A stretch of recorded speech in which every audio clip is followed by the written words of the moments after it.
October 2న gymkhana గ్రౌండ్లో ప్రపంచ శాంతి మహాసభలు నిర్వహిస్తున్నామని ప్రజాశాంతి పార్టీ అధ్యక్షుడు కేఏ పాల్ అన్నారు. మొత్తం 28 దేశాల అధినేతలు ఈ సభకు రానున్నారని పాల్ చెప్పారు.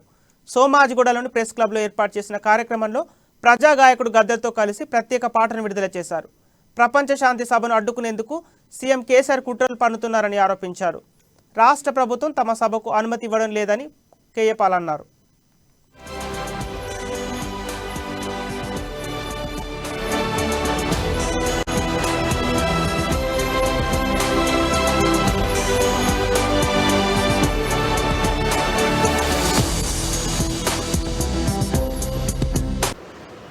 ప్రేరేపించబడి రేపు అన్ని పనులు పక్కన పెట్టి రేపు సాయంత్రం 5 గంటలకు జింకానా గ్రౌండ్స్ కు రావాలని మీడియా ఓనర్స్ ని మిత్రులను ఈరోజు ఇప్పటి నుండి నెక్స్ట్ 26 అవర్స్ ఈ పాటను